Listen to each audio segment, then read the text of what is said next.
Assalamu alaikum students, my name is Mohammad Awais Sadiq and I am your first year mathematics teacher. Students, last lecture में हमने exercise 3.1 complete की थी. आज के lecture में जो हमारा next topic है fields का, हम उसको start करेंगे. तो आए चलते हैं white board की तरफ. आज हम अपना next topic start करेंगे जो कि है field का. A set F is called a field if the operation of addition and multiplication on F satisfy the following properties. अब यहाँ पे कुछ प्रॉपर्टीज लिखी हुई हैं. अगर ये प्रॉपर्टीज एक सेट पे होल्ड कर जाए देन वो सेट क्या बन जाता है, एक फील्ड बन जाता है. लास्ट चैप्टर में हमने इसी तरह की कुछ चीज़ें डिस्कस की थी जिसमें हमने ये डिस्कस किया था अगर हमारे पास क्लोजर प्रॉपर्टी और एसोसिएटिव प्रॉपर्टी एक सेट पे अगर होल्ड कर जाए देन वो सेट हमारे पास क्या बन जाता है, एक सेमी ग्रुप बन जाता है. इसी तरह हमने पढ़ा था कि अगर हमारे पास क्लोजर प्रॉपर्टी, एसोसिएटिव प्रॉपर्टी और उसके साथ आइडेंटिटी एलिमेंट हमारे पास एक सेट पे सेटिस्फाई कर जाए देन वो सेट क्या बन जाता है, एक मोनोइड बन जाता है. उसी तरह अगर फोर्थ प्रॉपर्टी जो कि इनवर्स की होती है उसको ऐड कर दिया जाए देन एक सेट क्या बन जाता है, ग्रुप बन जाता है.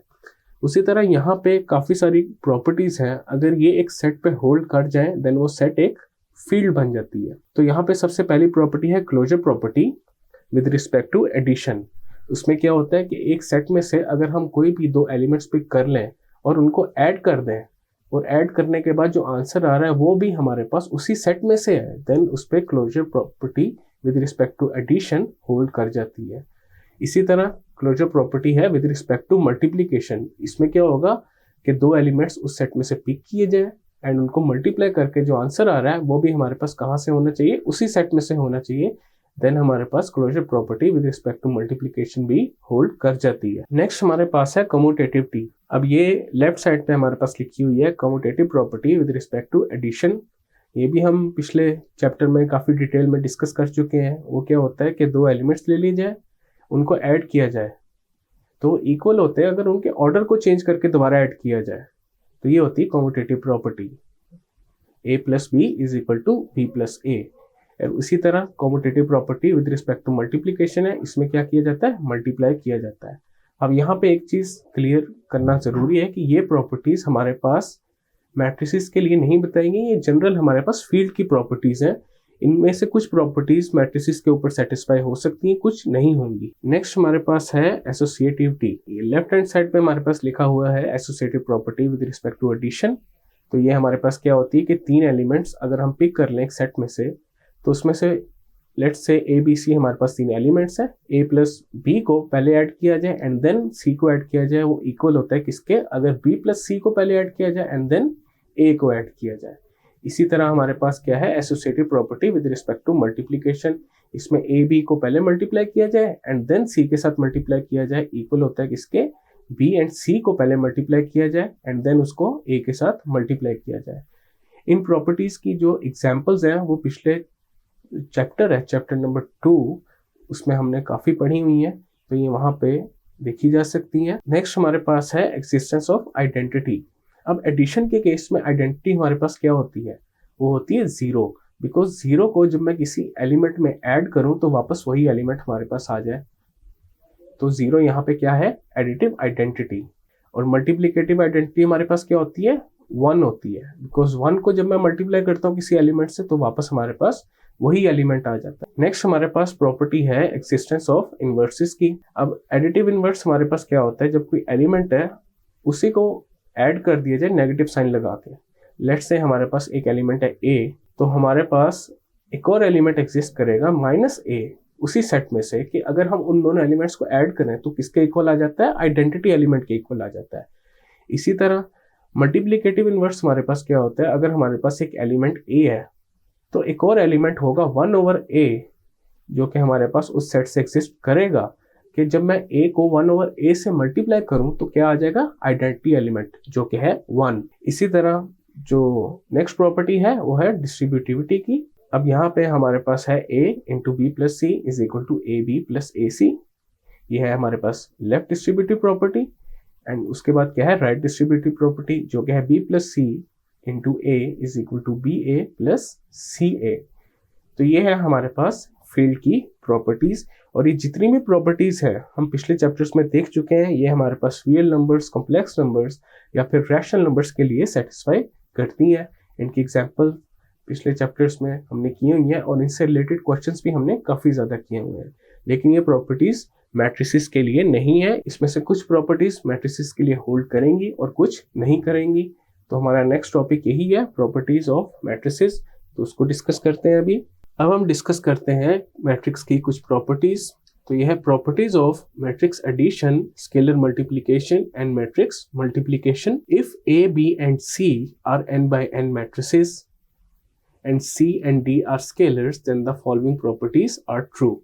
अब यहाँ पे A, B and C हमारे पास क्या है, मैट्रिसेस है, और इनके ऑर्डर क्या है, n by n, मतलब एक जनरल ऑर्डर ले लिया गया, ये किसी भी ऑर्डर की हो सकती है। और C and D हमारे पास स्केलर्स एज्यूम किए गए हैं। तो अब प्रॉपर्टीज को देखते हैं कि कौन कौन सी प्रॉपर्टीज मैट्रिसेस के केस में ट्रू होती है। तो सबसे पहली जो प्रॉपर्टी है वो है हमारे पास commutative property with respect to addition. अब मैट्रिसेस के केस में हमारे पास commutative property with respect to addition हमेशा ट्रू होती है। अब वो क्या होती है, A plus B is equal to B plus A. अब मैट्रिक्स A को B में ऐड कर लिया जाए या B को A में ऐड कर लिया जाए, हमारे पास रिजल्ट क्या आएगा, सेम आएगा। लेकिन commutative property with respect to multiplication matrices के केस में समटाइम्स फेल हो जाती है, वो हमेशा हमारे पास ट्रू नहीं रहती। इसी तरह नेक्स्ट प्रॉपर्टी है associative property with respect to addition. वो क्या है, A प्लस बी को अगर पहले ऐड किया जाए देन C को ऐड किया जाए, किसके इक्वल होता है, A plus B plus C को अगर ऐड कर लिया जाए पहले एंड देन A को ऐड किया जाए, तो ये हमारे पास एसोसिएटिव प्रॉपर्टी भी मैट्रिसेस के केस में ट्रू होती है। नेक्स्ट प्रॉपर्टी देखी जा सकती है associative property of scalar multiplication. अब यहाँ पे दो स्केलर क्वांटिटीज या फिर दो कॉन्स्टेंट्स उठा लिए गए हैं और उनको अगर हम किसी मैट्रिक्स A से मल्टीप्लाई करें तो किसके इक्वल होता है, कि अगर हम एक स्केलर को पहले मल्टीप्लाई कर लें मैट्रिक्स के साथ और बाद में दूसरा स्केलर करें। अब देखा जा सकता है लेफ्ट साइड पे यहाँ पे पहले दोनों स्केलर्स को मल्टीप्लाई किया गया एंड देन मैट्रिक्स A के साथ मल्टीप्लाई किया गया, और राइट साइड पे पहले एक स्केलर को मल्टीप्लाई किया गया एंड देन दूसरे स्केलर को। तो रिजल्ट हमारे पास क्या आता है, हर दफा सेम ही आता है। तो ये थी हमारे पास associative property of scalar multiplication. Next हमारे पास प्रॉपर्टी है एग्जिस्टेंस ऑफ एडिटिव आइडेंटिटी। अब आइडेंटिटी एलिमेंट हमारे पास क्या होता था, वो एलिमेंट जिसको मैं किसी और एलिमेंट में ऐड करूं तो वापस हमारे पास सेम एलिमेंट आ जाए। तो इसी तरह मैट्रिसेस के केस में जो आइडेंटिटी एलिमेंट हमारे पास होता है वो क्या होता है, नल मैट्रिक्स। नल मैट्रिक्स क्या होता है, जिसके सारे एलिमेंट्स क्या हो, जीरो हो। तो अगर ये हमारे पास एक 2x2 नल मैट्रिक्स है, इसको मैं किसी भी 2x2 मैट्रिक्स में ऐड करूंगा तो वापस हमारे पास वही मैट्रिक्स आ जाएगी। तो ये हमारे पास क्या है, एडिटिव आइडेंटिटी। नेक्स्ट प्रॉपर्टी है एक्सिस्टेंस ऑफ मल्टीप्लिकेटिव आइडेंटिटी। अब मैट्रिसेस के केस में जो मल्टीप्लिकेटिव आइडेंटिटी हमारे पास क्या होती है, 1 0 0 1 आइडेंटिटी मैट्रिक्स, ये I2 है। इसी तरह I3 हमारे पास क्या होगी, identity matrix of order 3x3। तो जब मैं किसी भी आइडेंटिटी मैट्रिक्स को किसी नॉर्मल मैट्रिक्स से मल्टीप्लाई करूं तो वापस हमारे पास वही मैट्रिक्स आ जाएगी। तो आइडेंटिटी मैट्रिक्स हमारे पास क्या हुआ, एक आइडेंटिटी एलिमेंट हो गया। नेक्स्ट हमारे पास प्रॉपर्टी है distributive property with respect to scalar multiplication. अब यहाँ पे देखा जा सकता है कि मैट्रिक्स A एंड B को पहले ऐड किया गया एंड देन स्केलर C को मल्टीप्लाई किया गया और इक्वल होता है कि scalar C multiply by matrix A plus scalar C multiply by matrix B। And इसी तरह दूसरी जो प्रॉपर्टी है डिस्ट्रीब्यूटिव प्रॉपर्टी, उसमें हमारे पास दो स्केलर है और एक मैट्रिक्स है। तो इसमें क्या किया गया कि C एंड D जो कि स्केलर है उनको पहले ऐड किया गया और फिर मल्टीप्लाई किया गया मैट्रिक्स A से, और इक्वल होता है CA प्लस DA। मतलब स्केलर C को मैट्रिक्स A से मल्टीप्लाई किया गया और स्केलर D को मैट्रिक्स A से मल्टीप्लाई किया गया, फिर दोनों को बाद में ऐड कर दिया गया। तो ये है हमारे पास डिस्ट्रीब्यूटिव प्रॉपर्टी। नेक्स्ट है associative property with respect to multiplication. अब वो क्या है, A into B C is equal to A B into C. तो ये भी हमारे पास मैट्रिसेस के केस में होल्ड करेगी। नेक्स्ट है लेफ्ट डिस्ट्रीब्यूटिव प्रॉपर्टी। अब इसमें हमारे पास ए, बी एंड सी तीनों मैट्रिसेस है। अब इसमें क्या किया गया है, बी एंड सी को पहले ऐड किया गया एंड फिर ए से मल्टीप्लाई किया गया है। किसके इक्वल होता है ये, ए बी प्लस ए सी के। इसी तरह राइट डिस्ट्रीब्यूटिव प्रॉपर्टी है A plus B into C is equal to A C plus B C. और ये हमारे पास एक स्केलर मल्टीप्लिकेशन की प्रॉपर्टी है। इसमें हमारे पास क्या है, दो मैट्रिसेस है और एक स्केलर क्वांटिटी है। अब इसमें स्केलर को मैं चाहे बाद में करूं या पहले मल्टीप्लाई करूं, और किसी भी मैट्रिक्स से पहले मल्टीप्लाई करूं या दोनों से कर लूं, तो रिजल्ट हमारे पास हर केस में क्या रहेगा, सेम रहेगा। तो ये थी हमारे पास प्रॉपर्टीज ऑफ मैट्रिसेस। तो इनकी कुछ एग्जांपल्स करते हैं। यहाँ पे ये एग्जांपल है हमारे पास, find A B and B A. और यहाँ पे मैट्रिक्स ए दी गई है 3/3 की और मैट्रिक्स बी दी गई है 3/3 की। अब हमने ए बी फाइंड करना है एंड बी ए फाइंड करना है। तो सबसे पहले हम क्या फाइंड करते हैं, ए बी। ए बी में ए एंड बी को पहले लिख लेते हैं एंड देन इनको मल्टीप्लाई करेंगे। Multiply by B which is 1 - 1 0 2 3 -1 1 -2 3। अब इनको मल्टीप्लाई करते हैं। मैट्रिक्स मल्टीप्लिकेशन हम पिछले लेक्चर्स में काफ़ी डिटेल में पढ़ चुके हैं। तो हम किस तरह करते थे कि जो पहले वाली मैट्रिक्स है उसकी पहली रो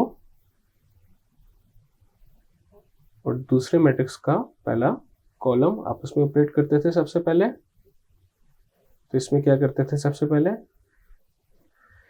2 हमारे पास मल्टीप्लाई होगा 1 से, प्लस 0 मल्टीप्लाई होगा 2 से, 0 × 2 इज 0, एंड 1 मल्टीप्लाई होगा जो इसका तीसरा एलिमेंट है 1 से 1। इसी तरह अब फर्स्ट रो किसके साथ होगी, सेकंड कॉलम के साथ। तो ये आ जाएगा 2 × -1 इज -2, प्लस 0 × 3 इज 0, 1 × -2 इज -2। अब यहाँ पे first row and third column, तो ये क्या आ जाएगा, 2 × 0 is 0, 0 × -1 is 0, 1 × 3 is 3। Next row के लिए क्या करेंगे, सेकंड रो ऑपरेट होगी फर्स्ट कॉलम के साथ। 1 × 1 is 1, plus 4 × 2 is 8, plus 2 × 1 is 2। Now second row and second column, 1 × -1 is -1, 4 × 3 is 12, 2 × -2 is -4। ये आ गया हमारे पास सेकंड एलिमेंट। अब सेकंड रो के तीसरे एलिमेंट के लिए क्या करेंगे, सेकंड रो ऑपरेट होगी थर्ड कॉलम से। 1 × 0 is 0, 4 × -1 is -4, 2 × 3 is 6। Third row को देखेंगे। थर्ड रो सबसे पहले जो फर्स्ट कॉलम है उसके साथ ऑपरेट करेंगे। तो ये 3 × 1 is 3, 0 × 2 is 0, 6 × 1 is 6। Third row and second column, 3 × -1 is -3, 0 × 3 is 0, and 6 × -2 is -12। अब क्या होगा, third row and third column, 3 × 0 is 0, 0 × -1 is 0, 6 × 3 is 18। अब इसको सिंप्लीफाई कर लेंगे। 2 + 0 + 1 क्या होता है, 3, -2 + 0 - 2 is -4, 0 + 0 + 3 is 3, 1 + 8 + 2 is 11, -1 + 12 - 4 is 7, -4 + 6 is 2, 3 + 6 is 9, -3 - 12 is -15, and यहाँ पे क्या आ गया, 18। ये आ गया हमारे पास ए बी। अब फाइंड करते हैं बी ए को। इसमें अब हम पहले बी लिखेंगे। बी हमारे पास क्या है, 1 - 1 0 2 3 -1 1 -2 3। यहाँ पे क्या आ जाएगा, A which is 2 0 1 1 4 2 3 0 6। अब यहाँ पे क्या है, अगेन मैट्रिक्स मल्टीप्लिकेशन है हमारे पास, तो इसको मल्टीप्लाई करते हैं। सबसे पहले क्या होगा, ये वाली जो फर्स्ट रो है फर्स्ट कॉलम के साथ ऑपरेट करेंगे। 1 into 2 is 2, minus 1 into 1 is minus 1, 0 into 3 is 0। क्या होगा, first row second column, 1 into 0 is 0, minus 1 into 4 is minus 4, 0 into 0 is 0। अब first row and third column, तो ये आ जाएगा 1 into 1 is 1, minus 1 into 2 is minus 2, 0 into 6 is 0। Next step में हमारे पास क्या होगा, जो सेकंड रो है वो फर्स्ट कॉलम के साथ होगी, तो ये क्या आ जाएगा, 2 into 2 is 4, 3 into 1 is 3, minus 1 into 3 is minus 3। अब second row and second column, 2 into 0 is 0, 3 into 4 is 12, minus 1 into 0 is 0। अब नेक्स्ट क्या होगा, second row and third column, 2 into 1 is 2, plus 3 into 2 is 6, minus 1 into 6 is minus 6।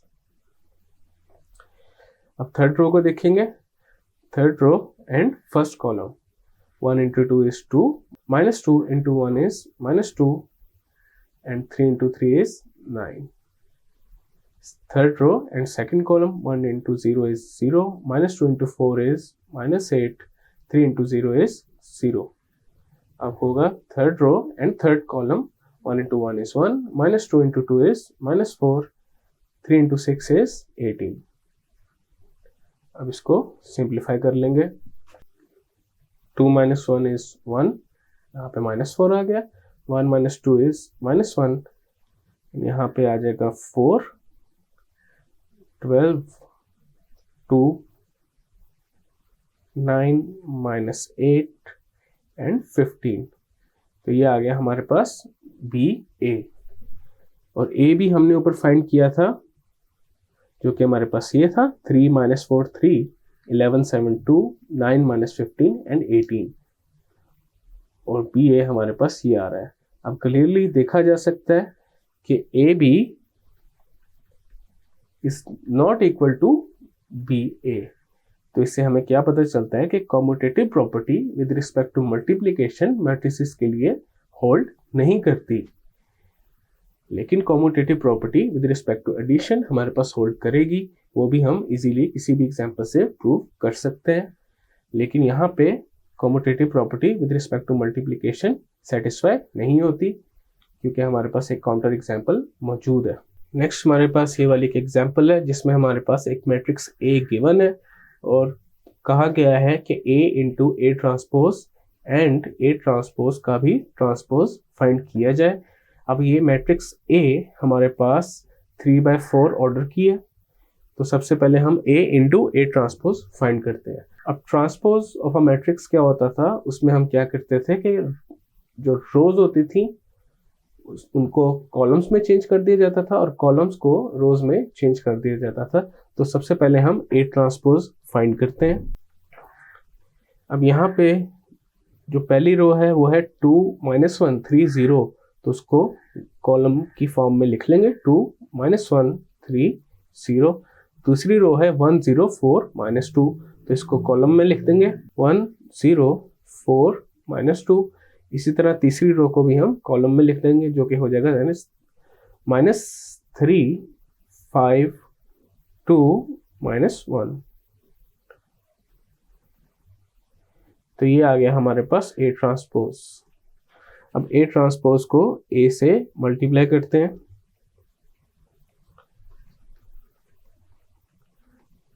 तो ए है हमारे पास 2 minus 1 3 0 1 0 4 -2 -3 5 2 -1।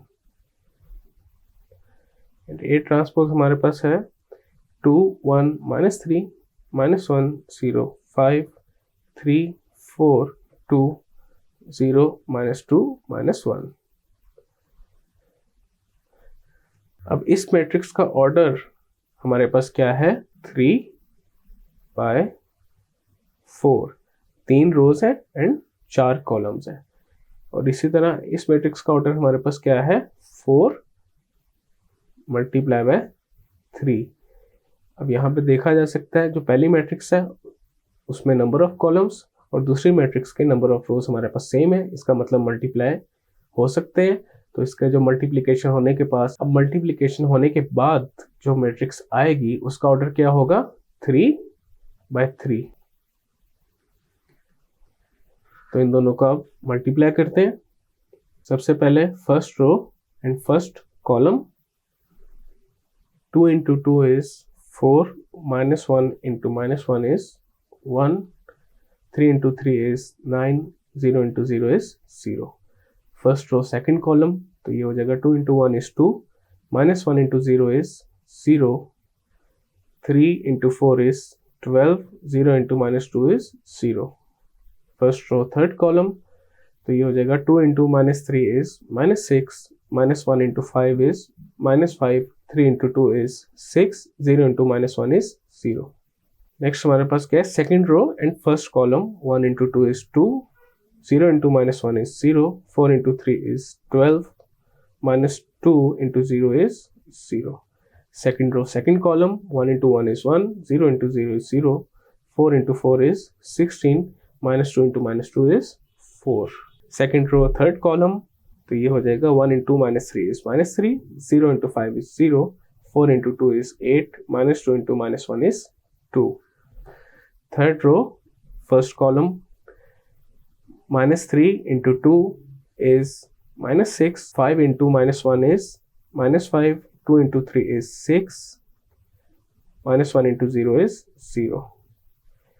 Next हमारे पास होगा third row and second column, तो ये आ जाएगा -3 into 1 is -3, 5 into 0 is 0, 2 into 4 is 8, -1 into -2 is 2। Next third row and third column, तो ये होगा -3 into -3 is 9, 5 into 5 is 25, 2 into 2 is 4, -1 into -1 is 1। अब इसको क्या करेंगे, सिंप्लीफाई कर लेंगे। तो ये आ जाएगा हमारे पास 14, 14 -5, 14, 21, 7, -5, 7 and 39। तो ये आ गया हमारे पास A into transpose of A। Next हमने फाइंड करना है A ट्रांसपोज का भी ट्रांसपोज, A ट्रांसपोज का ट्रांसपोज। तो A ट्रांसपोज हमारे पास था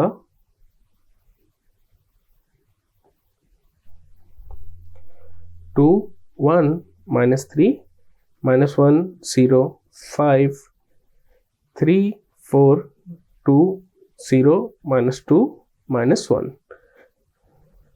अब इसका जब ट्रांसपोज लेंगे तो क्या होगा, जो रोज कॉलम्स में और कॉलम्स रोज में चेंज हो जाएंगी। जो पहली रो है 2 1 -3, उसको हम कॉलम में लिख लेते हैं, ये क्या हो जाएगा 2 1 -3, ये पहला कॉलम आ गया। इसी तरह दूसरी रो है -1 0 5, इसको भी कॉलम में लिखेंगे -1 0 5। तीसरी रो है 3 4 2, कॉलम में ये ऐसे आ जाएगी, एंड देन 0 -2 -1, तो ये आ जाएगा 0 -2 -1 कॉलम की फॉर्म में। तो ये आ गया हमारे पास ट्रांसपोज ऑफ A ट्रांसपोज। तो ये देखा जा सकता है ये हमारे पास किसके इक्वल है, A के इक्वल है। तो मैट्रिसेस के केस में इन जनरल ये बात लिखी जा सकती है कि एक मैट्रिक्स का जब ट्रांसपोज लिया जाए और उसका दोबारा अगर ट्रांसपोज लिया जाए तो वापस हमारे पास वही मैट्रिक्स बन जाती है, और ये रूल हमारे पास किसी भी मैट्रिक्स के लिए होल्ड करता है। स्टूडेंट्स, आज के लेक्चर में हमने फील्ड्स का टॉपिक स्टार्ट किया, जिसमें हमने फील्ड्स की कुछ प्रॉपर्टीज़ को डिस्कस किया, एंड नेक्स्ट हमने मैट्रिसेस की कुछ प्रॉपर्टीज़ को डिस्कस किया with respect to addition and multiplication, और इसके अलावा हमने इन प्रॉपर्टीज से रिलेटेड एग्जाम्पल्स को भी सॉल्व किया। मैं उम्मीद करता हूँ आपको आज का लेक्चर समझ आया होगा। मिलते हैं फिर अगले लेक्चर में।